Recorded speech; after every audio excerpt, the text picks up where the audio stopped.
Bom, comecei a andar de skate em 82. Em 83 descobri que skate era esporte e tinha uma pista lá no Mirante, em Jundiaí. E aí íamos pra lá de trem, tudo, era muito legal. Lá a gente descobriu que a meca do skate no Brasil era Guaratinguetá, era o Clube Itaguará, era onde se reuniam os skatistas do Brasil inteiro. Chegava lá, tinha gente de Belo Horizonte, do Rio, gente de Curitiba, gente de Porto Alegre. E aí, nessa época, o skate me pegou de jeito.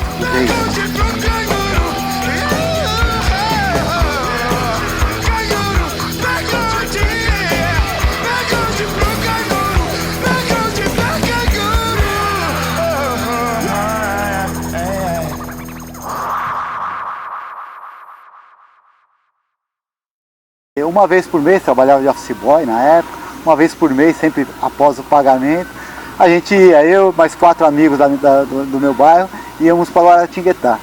Isso nessa época ficava na Pensão 2001, que era famosa dos skatistas lá, chegava de madrugada para não pagar uma pernoite, dormia no hall, comprava, já ia para a pista, passava na padaria, comprava 100 gramas de mortadela e 3 pãozinhos, que já era o almoço nosso.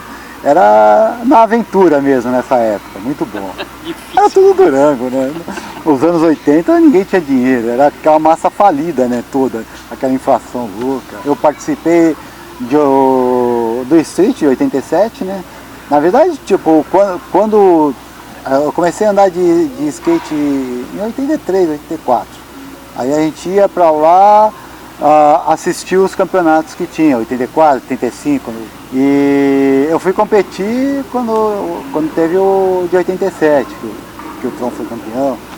E eu quebrei 7 shapes. Eu morava em Pinda, mas assim, Pinda-Guará, 20, 30 minutos. E como eu falei, minha família toda em Guará. Então era onde eu frequentava, era onde eu ia todos os finais de semana para andar. E é onde eu comecei, vamos dizer assim, a conhecer as pessoas todas que se tornaram não só meus amigos, mas eu acho mais interessante assim, os meus amigos são os meus ídolos e os meus ídolos são os meus amigos. Então assim, Léo Caquinho sempre foi um ícone pra gente. Nós que éramos de uma geração mais nova, poder andar com o Léo Caquinho no Banks era a glória pra gente. Então a gente aprendeu a andar vendo o Léo Caquinho andar. O Nando mesmo era mais novo, né? O Nando é entre a primeira geração de skatistas e a nossa, mas o Nando ele acabou embarcando junto com os primeiros, andando junto com o Nando e com todo mundo. Com Zezé, Calil, Petrônio, Beto, essa galera que é da primeira. Mas pra gente ali, ter Léo Caquinho andando... Eu encontrei com o Léo no Old School de 2016, que a gente fez uma homenagem a eles, ao Léo. Teve uma exposição de todos os decks dele, desde a URG, depois as outras marcas por qual ele passou. E eu lembrei com ele, eu falei assim, uma coisa que me chocava, que eu nunca vi, assim, poucas pessoas faziam, ele dava rock and roll no bowl, ele encaixava rock and roll, ele saía, tomava um guaraná, comia alguma coisa, subia no skate e voltava do rock and roll. E ele até falou assim, caramba, você lembra disso? Eu conto pra todo mundo lá em Florianópolis, ninguém acredita que fazia. Eu falei, cara, pode contar, pode falar que eu sou testemunha. Era um cara que fazia isso. Então assim, o Léo era um cara à frente do tempo dele e eu pertenço, vamos dizer assim, apesar de eu ter a mesma idade, eu sou um pouco mais velho que o Gui, irmão dele, mas como eu comecei a andar de skate mais cedo, eu acabei andando mais com o Léo do que com o Gui. O Gui eu competi com o Gui em campeonato de street, na época que a URG estava com uma equipe grande, assim, eu acho que o Gui fazia parte da equipe, começando ali, fazendo street. Outra coisa que eu me lembro, o Cocoa andando de skate, sem skate e errando a manobra.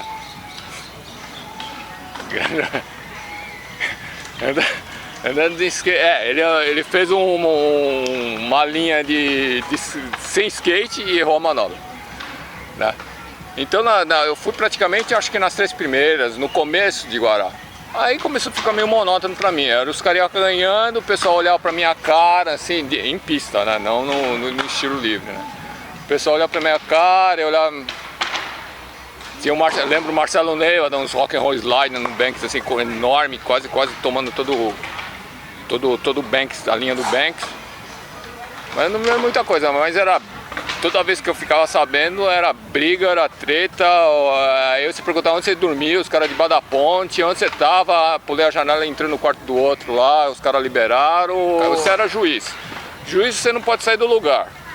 Tá rolando evento, você tem que estar lá. Então praticamente não me divertia. Aí saí de lá, ia pra pensão, comia e ia dormir. Porque no dia seguinte eu tinha que estar lá. Depois acho que eu fui uns 2 ou 3 eventos.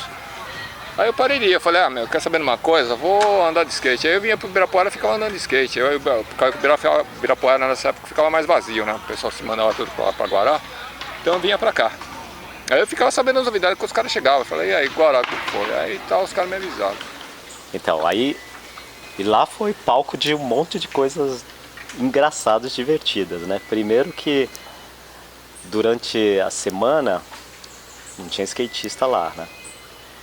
E final de semana lotava a cidade de skatista. E começou a rolar meio que um comportamento assim das meninas, que elas ficavam com os meninos locais durante a semana e final de semana ficavam com os skatistas, né?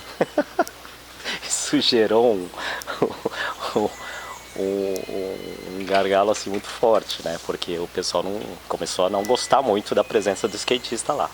Então, é engraçado porque essa é a saída do campeonato, a saída do clube no final do campeonato, do 4º Campeonato Brasileiro de Guará, que foi em 84, e já era realmente um campeonato que tinha muita gente punk envolvida, porque o skate estava muito skate punk naquela época.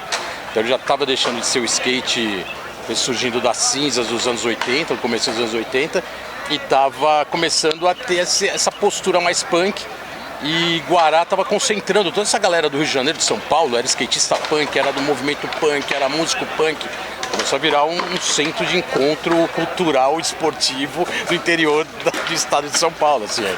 Então o que aconteceu? E já tinha um histórico em Guará da cidade, vê com bons olhos skatista, né? Skatista sempre foi maloqueiro.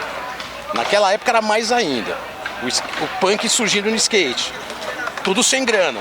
Então a galera fazia de tudo para ir pra Guará sem grana, ficar em hotel, dar calote, pular de um quarto pro outro, dormir 10 num quarto. Então tudo isso criou já uma compulsão da cidade de já não gostar de skatista, já tinha um pé atrás. Né? Os local não gostava muito, né, da gente, né? Que a gente apavorava tudo, né? A cidade fechava pra gente, né? E teve uma época que o Jorge, né, chamava muita atenção porque era o japonês, né? Não tinha japonês na equipe, né? Assim, dos skatistas, né? Só tinha ele, né? Ele chamava muita atenção. Até então, começou a namorar com uma mina lá, ou ficar com uma mina, não sei o que diabo 4 aconteceu, né? E eu pensava em treinar, ele pensava em ficar com as meninas. Aí, um certo campeonato, fui lá pra Guará. Né? Na saída das festinhas, né? Porque tinha o Campeonato Brasileiro, no sábado tinha um baile, né, dos skatistas, né, que todo mundo fazia lá pra gente, né? Tanto é que teve um dos eventos que o pessoal desceu no clube e a gente no baile, né, uma festa de skate, a gente no baile e alguém comentou: cara, a galera da cidade está na porta esperando os skatistas. Eu falei, puta, fodeu. Aí, tá, beleza, rolou a festa, saímos tranquilamente pelo portão ali do clube, a gente vê aquela multidão de gente. Daqui um pouco eu vejo um povo em cima do carro do Carlos Noia, um Gol zerinho. Os caras pulando em cima do capô, em cima do teto, chutando as portas. Aí daqui um pouco eu olho para a esquerda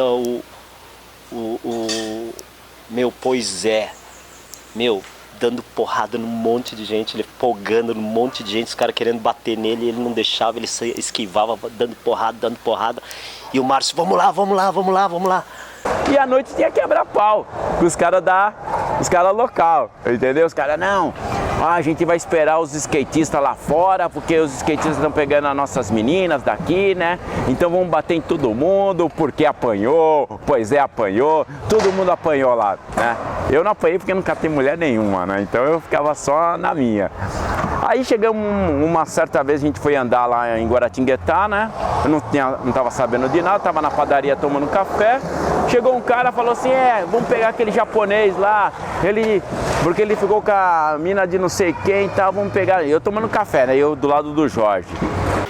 E aí em 84, nesse campeonato, o skate punk predominando, todo mundo na arquibancada com visual punk, skatista ou não, a cidade já meio mal puta porque era skatista de São Paulo e do Rio.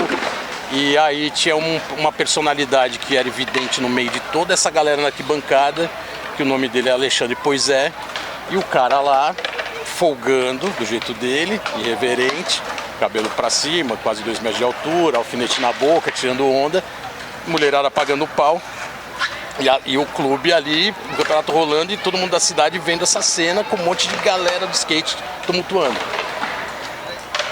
À noite rola a festa de encerramento do campeonato, e dentro do salão do clube e tal, e aí o que a gente fica sabendo é que lá fora tinha muita gente esperando a gente sair. E assim, era muita gente mesmo, não era 5, 6, 7 caras, era metade da cidade.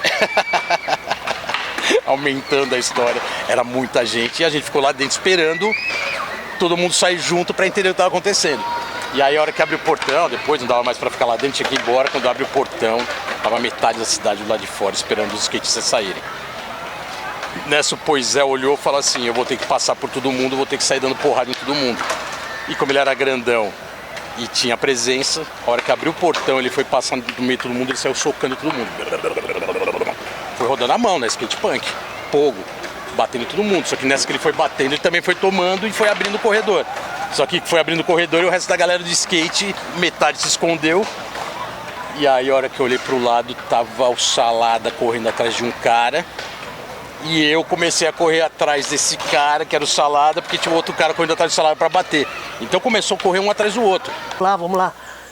Aí eu, na minha cabeça, vamos lá, né? Vamos apartar lá, né, cara? Chegou a galera do deixa disso, vamos lá. E o Márcio chega e entra de sola. Cara, ele toma correntada, ele toma porrada, aquele puta vergão depois nas costas dele. E eu dei meia volta e fui embora. Que isso? Que absurdo. Então foi um negócio mais bizarro, assim. E nessa o Márcio tomou uma coronhada no meio da cabeça. Acho que foi uma fivelada de uns 5.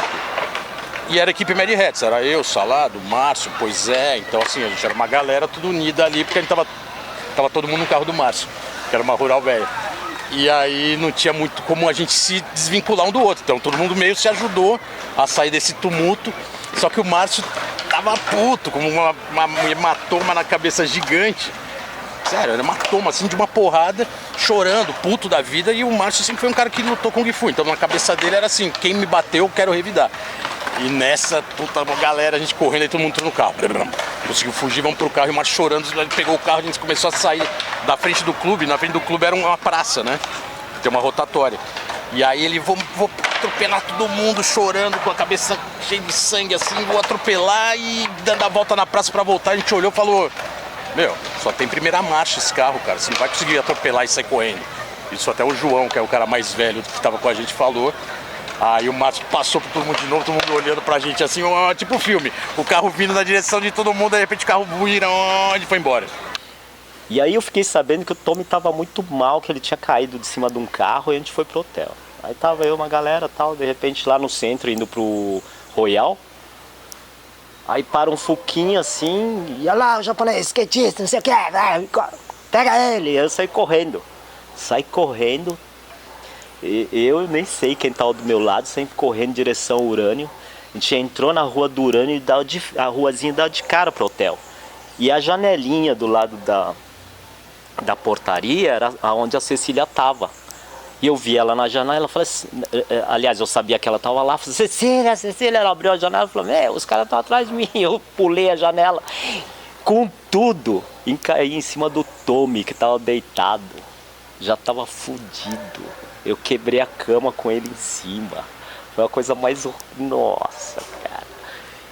Assim, o que você fez? Olha só o estado do Tom. Ele todo ralado, carne viva. O que aconteceu com esse cara? Ele caiu de cima do teto de um carro. Ele tava surfando no carro. Sei lá o que ele tava fazendo. E saiu rolando. E aí teve um campeonato em Guará que o Tron e o Tommy pegaram carona no carro do Luciano. Só que no rec.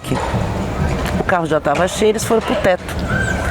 E o Luciano, do jeito, fez a curva, caíram os dois. Tá vendo? Tem detalhe que às vezes pega, né? Eu não tava. Chegou pra mim que os caras são lá de cima do carro. Na época acho que me contaram que era o carro da Cília. Também, pra falar a real, nem sei se a Cília tava de carro lá na época. Talvez até tivesse, não sei. Tá, agora é o carro do Luciano. Então vai ficar como carro do Luciano a partir de agora. Mas assim, até então era o carro da Cília que tinha nome, né? Era a Jocasta. E o Tron, como tem o santo forte, caiu em cima do Tommy. O Tron saiu ileso. E o Tommy ficou metade em carne viva, tremendo, e a outra metade saudável. Cara, mas a treta foi tão grande que depois a gente chegou na cidade, que tinha que atravessar a ponte, né? Pra chegar do outro lado onde era a cidade, onde tinha o centro comercial de Guará. Vários carros detonados, todos os carros que tinham placa de São Paulo e Rio de Janeiro, ou estava amassado, ou estava com o pneu furado, o carro do Carlos Noia, que era o skatista do Rio, pneu furado, capô amassado. Por quê? Porque a cidade parecia time de futebol, a galera depois foi para a cidade, revidar de novo e foi pegando o carro de São Paulo e detonando adesivo de skate, então estava na mira. Treta animal em Guará, 84, e aí foi realmente o início do skate punk no Brasil. Léo, começou um quebra-pau dentro da padaria. Um quebra-pau que foi terminar na rodoviária. Pra você ter na rodoviária de Guatinguetá, era neguinho correndo, shapeada voando, neguinho escorregando na lama.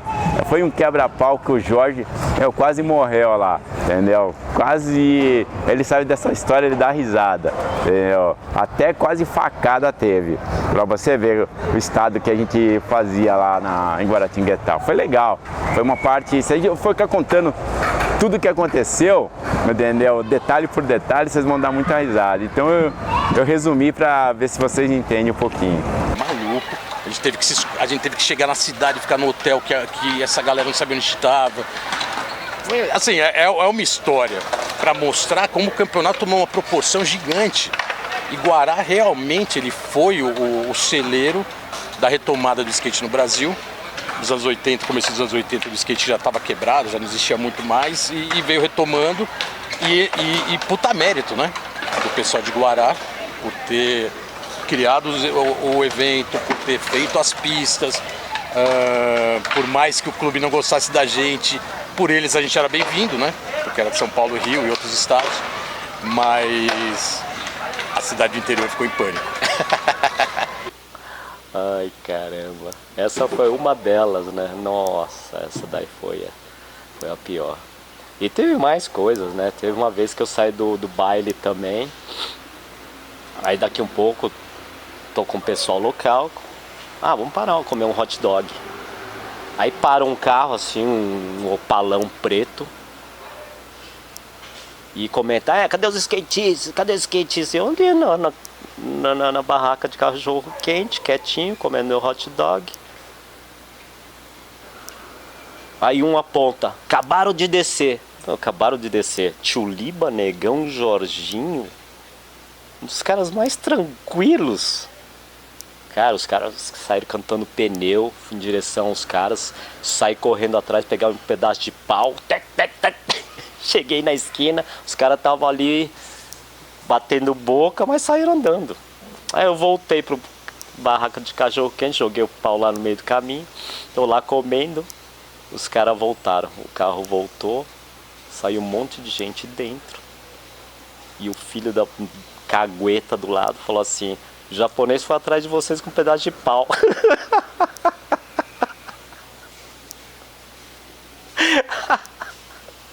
Eu só sei que eu fiquei assim, puta que filha da mãe.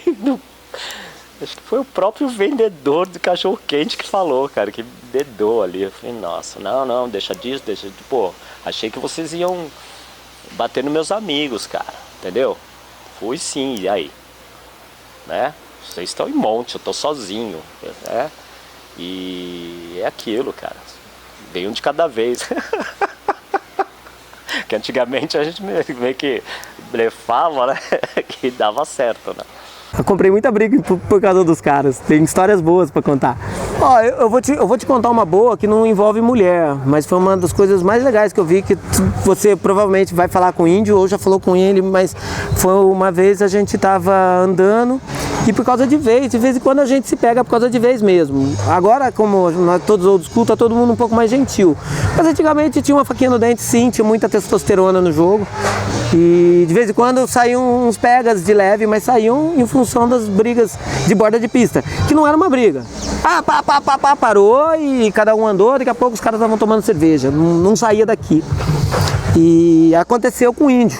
O Mário, irmão do Mureta, deu uma tesourada no índio, uma, duas, na terceira vez o índio era um local que, na minha opinião, era o local mais ferrenho da galera, era o local mais... Aquele cara que fala assim, você é muito bem-vindo, mas a cerveja na geladeira eu pego. Então era o cara que manda. Que eu brinco, que eu sempre fui o local bonzinho e o malzinho era o índio. Os caras quando queriam alguma coisa pediam pra mim, nunca pediam pra ele. E aí os dois se pegaram e a gente veio por deixa disso, tal. Era a época de um campeonato, que eu não lembro qual que é, se era 84, 85. E o Mário arrumou uma briga, porque o Mário era um cara muito exótico, tal, alguma coisa, ele tinha uma pegada que a gente conhecia, eu não vejo o Mário há alguns anos. E, putz, grila, brigaram, o Mário se envolveu numa briga e saiu 30 caras correndo atrás do Mário para dar nele. E quem eu vejo correndo junto? O índio. Eu falei, nossa, o índio vai matar o cara. Nossa, o índio vai aproveitar agora para matar o cara. Meu Deus do céu, corre atrás do índio, corre atrás do índio. O que o índio fez? O índio correu, deu a volta, entrou num Corcel 1 que ele tinha, passou, andou atrás do Mário, a gente falou, agora ele vai atropelar o Mário. Ele encostou, abriu a porta, o Mário entrou, ele levou o Mário embora, salvou o Mário. Depois voltou para recolher as coisas. Isso mostra bem como que era a vibe do negócio, sabe? Ele foi lá e protegeu o cara, e é uma história interessantíssima dos dois, que é pouco contada, porque pouca gente viu, porque quando eu vi meu irmão correndo, eu corri atrás. Os outros caras estavam trabalhando no evento, não tiveram esse tipo de atenção, tiveram que acalmar o público, e eu saí correndo para não querer ver meu irmão brigando. E eu achei muito engraçado, que foi uma coisa assim, muito rápido, ele pega o carro aqui, o Mário para aqui, vai correndo para a beira da ponte, e o índio desce com o carro, eu falei, nossa! E não foi nada, era... Essa foi uma história boa, cara. Essa é uma história que pouca gente sabe, inclusive. Isso com certeza dava treta nos caras do Itaguará. Não com os skatistas, porque a gente nunca... Uma das grandes vantagens do Itaguará é que era um terreno neutro. Aqui não era nem São Paulo e nem Rio. Então a gente recebia tanto o pessoal do Rio quanto o pessoal de São Paulo de braços abertos aqui. Então não tinha... O pessoal do Rio não estava na casa deles, o pessoal de São Paulo não estava na casa deles. Então aqui era um lugar neutro. E isso acho que facilitou muito a interação de todo mundo. Teve até uma história engraçada, cara. Isso, eu acho que foi 83, 84, talvez até 84. Eu e o Salada, a gente chegou a comprar uma tinta de cabelo spray verde para pintar o cabelo, para chegar na cidade de cabelo verde e ficar o campeonato inteiro. Acho que foi 83, porque era o campeonato que eu estava patrocinado pela Hang Loose. Acho que eu tenho até umas fotos dessa época, tá muito ruim assim, acho que dá para identificar. E a gente simplesmente foi lá na Faria Lima, descobriu uma loja que tinha tinta spray removível, não era fixa, então depois se lavava, saía. E a gente foi e comprou, e o Salada na época usava os moicanão, né? E eu tinha cabelo Black Power, mas foda-se, tava com roupa punk e tal, e cabelo Black Power curtinho. Aí eu pintei o cabelo de verde na casa dele, ele levantou o moicano, pintou de verde, e nesse dia a gente ia pra Guará de ônibus. Então assim, eu lembro da cena, eu indo no metrô, da casa dele até o metrô pra ir pra cidade de Guará, olhando pelo reflexo do vidro, todo mundo me olhando, eu como parecendo um cotonete verde, assim, uou! Chegamos na cidade, eu acho que saiu isso até no jornal, alguém me falou que saiu no jornal, seres de outros extraterrestres chegam em Guaratinguetá no campeonato de skate porque a gente tava com cabelo verde. Imagina isso na cidade de Guará em 83, 2, sei lá, assim, era bizarro, né? Mas eu me lembro dos caras aqui causando na cidade, entendeu? Pichando muro, pichando sacada de hotel. Ninguém hospedava no hotel, um pendurava o outro assim, escrevia lá uma besteirada lá, ficava a cidade inteira vendo aquela besteirada lá, plena praça municipal, entendeu? O que eu me lembro bem, do resto foi tudo de boa. Essa não tinha problema nenhum, mas juntar punk, skinhead e careca no mesmo lugar, não tem problema. Do Urânio era um hotel barato, né? No centro ali na praça principal de Guará. Nem existe mais esse hotel. E a gente ficou lá, e eu lembro que as divisórias eram tábuas de madeira, acho que para otimizar o espaço, porque eles locavam para casais. A noite inteira a gente ficava ouvindo gemidos estranhos. Aí teve uma hora que o Tai não aguentou e ele começou a ter os ataques dele, né? Ele comercializava o famoso Sniff Tai e acho que ele estava sob efeito. Cara, ele pediu, putz, eu não sei pra quem, se foi pro Bolota, pra mais um segurar a perna dele, ficou de ponta cabeça e pichou a fachada do hotel. Cara, porque aquele era um hotel punk, ele escreveu punk ali, cara, era muito punk aquele hotel. E aí ele pichou o hotel, cara, ele ficou de ponta cabeça, então era um lugar que ia ser muito difícil pra você, né, fazer uma manutenção. Para qualquer pessoa naquela época. E aí a gente via aquela cena, vai morrer. Não, e a cidade inteira, né? Imagina um monte de louco com calça xadrez, zebrada, listrada, cabelo pintado, tênis vermelho. Isso era muito agressivo, né? O pessoal realmente tava causando, né, na cidade. Aquelas molecadas lá, vixe, a gente lembra das histórias, é uma pior que a outra. Eu fui no de 87, onde teve tudo, e foi legal que eles colocaram essas outras modalidades antigas, da origem do skate, high jump, 360. E aí a gente teve a oportunidade de ver pessoas, assim, competindo em modalidades que não existiam mais. Então, assim, realmente 87 para mim foi o campeonato mais completo de todos. O campeonato era em turnos até, de tantos inscritos que tinham. Eu lembro que tinha bateria marcada para de manhã, tinha bateria de tarde, de noite, tinha um francês que competiu no Banks, e não lembro o nome dele. E realmente foi um campeonato completo. Foi legal porque teve, assim, nós que éramos as crianças começando a competir, o Sandro Dias competiu em Banks nessa competição. Tinha a molecada do street, que era o grande tchan da época, vamos dizer assim. O street estava crescendo bastante no Brasil. E os tradicionais bolseiros, né? O Sérgio Negão estava lá marcando, carimbando mais um campeonato, como sempre, uma estrela e sensacional. Para mim, assim, eu acho que não existe skate em vertical sem pensar no campeonato de bowl do Itaguará. Então, como eu falei, eu não competi, eu não tive um envolvimento com os campeonatos anteriores, mas eu estava lá vendo. Eu aprendi a andar em bowls dentro das pistas de Guaratinguetá. Então, assim, o bowl do Itaguará, ainda quando tinha os azulejinhos clarinhos, salvo engano, azulzinho, clarinho, pra mim aquilo lá foi assim, o primeiro, e lá eu tive a oportunidade de ver os primeiros skatistas de bowl do Brasil andando, e ali eu falei, poxa, eu quero andar nisso aí, cara. Eu quero aprender a andar nisso aí. E realmente Guaratinguetá não é só a capital do skate brasileiro, como a gente menciona na década de 80. Guaratinguetá ela é a mãe do skate brasileiro, assim, em termos de competição, em termos de pistas. Aquilo ali serviu de exemplo para todo o Brasil, talvez até para o mundo. Porque as pistas de Guará todo mundo tentou copiar as pistas de Guará. Você vai Brasil afora, você vê várias tentativas do Banks de Guará, mas nunca perfeita como o Banks de Guará, que agora está novo, com uma reestruturação feita pelo Gui, né, toda mais moderno, com coping block e tudo mais, mas a origem do Banks, o formato, a transição que o Júnior fez, aquilo ali é perfeito.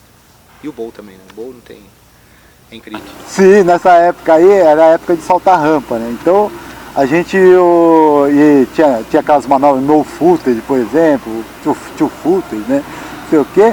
Quando voltava, se não voltava na base certinha, explodia o shape.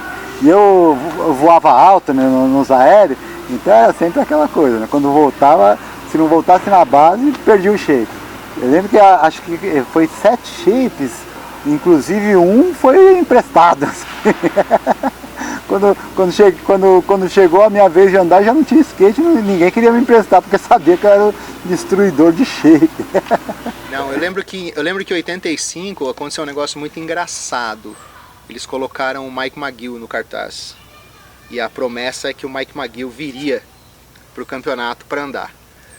E era um cartaz tradicional, tudo certo, parece, para o Mike McGill, e meio que, não sei o motivo, o Beto Issa era amigo do Mike McGill, sempre foi amigo dele, e o Mike McGill de última hora não apareceu. Então rolou meio assim uma decepção do pessoal, muitos ficaram com horror do Mike McGill, mas poxa, são coisas que acontecem, sei lá. Brasil a gente sabe, tem febre amarela, às vezes a pessoa não pode embarcar para o Brasil, tem N problemas. Não sei se foi o problema da marca ainda, porque na época eu acho que os americanos não sabiam dos problemas das marcas copiadas, nada do Brasil. Mas em 85 teve esse campeonato, foi também um baita de um campeonato muito legal. E eu lembro que tanto no Banks como no Bowl já tinha aquelas disputas já tradicionais e nomes já eram mais assim, vamos dizer assim, já eram disputas como Léo Caquinho e Porquê, um no amador, outro no semi-pro, né? A gente não tinha profissional, tinha semi-profissional. Já eram assim, a gente esperava ver as grandes competições, a gente quer ver esses caras competindo junto, quer ver Mureta competindo junto. E 85 teve esse grande evento, foi muito legal também. Mas não teve tanta, vamos dizer assim, nem tantos competidores, nem tanto público. Eu me lembro, aí você vai ter que perguntar pro Jorge, porque isso eu não vou lembrar. Mas teve um ano que choveu pra caramba e URG era uma marca... Engraçado isso, eu sempre conto isso para as pessoas. A URG era uma marca começando, e é uma marca tão assim, no começo homemade, aquela coisa familiar, que era uma barraquinha, cara, feita de plástico preto, ali no meio do gramado, entre a sede e o Banks, barraquinha de plástico preto, madeira, de ripinha, sei lá, fuleira, e tava ali a família do Cuji vendendo os negócios. Então, são coisas que marcam. Eu falo, o campeonato de Guaratinguetá, para mim, todos os campeonatos, eles têm uma característica. Eu não sei exatamente qual ano que teve essa barraquinha, talvez em 85, mas foi assim, é um começo de tudo, e você vê aonde foi parar tudo, né? Quando o pessoal ia ter evento lá, era um corre-corre para segurar a pensão, né? Pagar na pensão. Então a gente procurava quem já ia ligar lá, né? Pra alugar um quartinho pra gente já também, segurar um quartinho. E tinha muita gente que pegava quarto quase perto da beirada da rua e na hora de dormir pegava os caras, que tinha cara que dormia na rua. Quando o campeonato de Guará tinha cara que dormia na rua, dormia debaixo da ponte, etc, etc, né? Mas o pessoal me chamaram lá para ser juiz de estilo livre. Então as lembranças é o seguinte: os primeiros campeonatos só dava Rio de Janeiro, os cariocas ganhavam tanto. Então ficava aquele negócio de hardcore, punk rock, e a cabeça ficava desse tamanho, né? Por isso que eu lembro de estilo livre, porque o pessoal do estilo livre já usava um sonzinho mais suave. Então eu lembro tipo Folha andando com Soft Cell, aquele do Rodney Mullen, a musiquinha do Rodney Mullen, do vídeo do Rodney Mullen, Soft Cell. Que mais? O pessoal xingando de juiz ladrão. E eu não ficava muito com a turma lá, o pessoal terminava o campeonato, eu não ficava lá no campeonato, eu ia embora. E no dia seguinte eu já ficava sabendo da história de briga, que os locais queriam bater nos caras, os caras não queriam sair dentro, não dava pra sair de dentro do clube, que sair de madrugada, etc, etc. O Urano também é outra lenda, né? Tudo acontecia lá nesse... É o Hotel Motel, né? É o Hotel Motel. Assim como a casinha do Itaguará, né? Você ouve muita gente contando lendas daquela casinha que tinha entre o mini zoológico, que a gente conta para as pessoas também, que existia um mini zoológico dentro de Itaguará. E entre o Banks e o mini zoológico tinha a casinha também. Então ali, dia de chuva, dia de escurecia, ali rolava também um approach mais tenso entre alguns... TV. Outra coisa também que virou uma lenda em Guaratinguetá, se você pegar a galera mais antiga, era o famoso, a padaria lá embaixo, que tinha um rapaz muito simpático na padaria que trabalhava lá, bem dado assim, e quando ele simpatizava com algum skatista, ele passava assim, você pedia um pão com manteiga, ele trazia um misto quente pra você. E até hoje assim a gente conversa, pô, o carinha da padaria aí, pô, não trabalha mais aqui, a gente queria só um misto quente. Ai, lendas de Guaratinguetá, cara, isso é sensacional. Então muita gente não lembra, tinha jacaré, tinha arara, tinha uns negócios, eu não sei por que tinha aquilo lá também, cara. Era um negócio meio, parecia, né, casa de bicheiro, mas tinha aquela coisinha doida ali no meio do clube, do lado da casinha de boneca. Era engraçado. Mas isso tudo era colocado por quê? Porque não tinha limite, assim. Acho que o mais engraçado dessa época é que era uma época muito sem limite, assim, as coisas, né, cara? Os campeonatos existiram, foi fundamental, surgiram novos praticantes, porra, o nível aumentou, os campeonatos eram importantes, chegou a ter nível muito alto, a organização era boa. Mas eu acho que toda essa história de como o skate se comportou, os skatistas e o lifestyle da coisa se comportou, é que é muito legal, assim, de tudo. Por isso que o skate traz sempre essa bagagem do histórico, né? Por que é legal contar que o cara caiu de cima do carro rolando? Porque isso já liga um monte de história que todo mundo já começa a imaginar que tava rolando um monte de bebedeira, tava todo mundo tacando terror na cidade. E quando eles me caem de cima do carro, só potencializa como todo mundo tava se divertindo. Acho que era assim, o ponto fundamental é esse. A diversão era sempre junto do skate. Não tinha rixa, não tinha...